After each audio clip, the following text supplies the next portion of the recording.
The president of Brazil slammed the NSA's international spying program in her speech to the UN. Let's listen. The leader of Brazil also addressed the UN General Assembly and rebuked the U.S. for spying on her country. President Dilma Rousseff had already postponed a state visit to Washington after learning the National Security Agency intercepted phone calls and her own email. Today, she said espionage among friends is totally unacceptable. Imiscuir-se dessa forma na vida de outros países. Meddling in such a manner in the life and affairs of other countries is a breach of international law, and as such, it is an affrontment to the principles that should otherwise govern relations among countries, especially among friendly nations. A country's sovereignty can never affirm itself to the detriment of another country's sovereignty.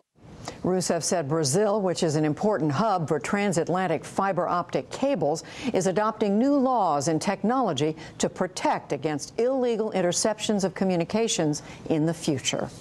The United States always goes around saying, hey, you're violating the Geneva Convention. Stop it right now. Hey, you're violating the Nuremberg tribunals. What are you doing? You want us to invade? You want us to bomb you? Hey, you're violating international law and other international treaties. You're not allowed to do that. But then when we go around spying on not only all of the citizens in the U.S., which is both illegal and unconstitutional, you have a protection from unreasonable search and seizure in the U.S., they say, no, shut up, we're not doing anything wrong. Whenever it's us spying, we learned on Brazil and other countries overseas, which also violates international law and international treaties, they're like, just shut up, we're allowed to spy on you, we're allowed to breach international law. Well, you were just lecturing everybody about how they can't violate international law, and now you're saying you can violate international law? That's the very definition of hypocrisy. You're not applying the same standards to yourself that you apply to other people. And look, we see the same thing all the time, whether it be we lecture people about human rights. Meanwhile, we literally used a communist Chinese manual on how to torture when we started detaining people at Guantanamo Bay and Abu Ghraib. Those are extrajudicial holdings which are already illegal. Right? So that's already illegal. But then we torture them on top of it. And we are going to walk around saying, yeah, I think you're violating some human rights, sweetheart. We're going to have to invade your country. But why don't we take care of our shit first? How about that? How about the U.S. government invades the U.S. government and corrects some of the shit that we're doing wrong? Did you know 86 of the people that are held at Guantanamo Bay right now are innocent? They're innocent. Don't take my word for it. And that's not my opinion. I want to be clear. That's been demonstrated. That's been shown. They're free to go.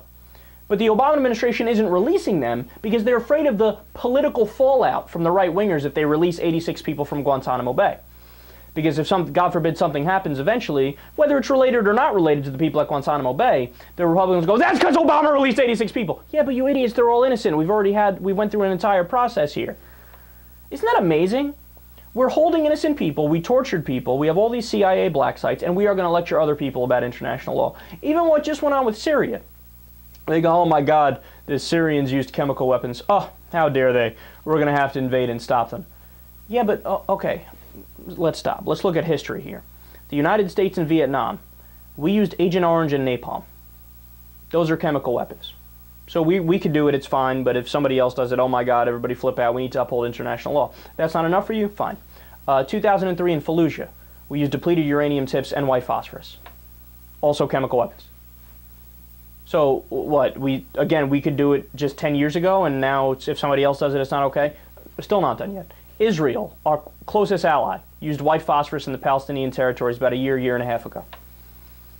We sat by idly. They were showing, I remember they were showing the video on CNN. That's a chemical weapon. They were showing the video. And Wolf Blitzer was casually talking about it with a panel. Like, oh yeah, look at that, they're using chemical weapons. Okay, anyway, let's move on. So the Rangers beat the Bruins today, 4-2. So if we do it, sweep it under the rug, it's nothing, nothing to see here, don't worry about it. But if somebody else does it, oh my God, we're going to have to invade your country and show you how civilized adults act.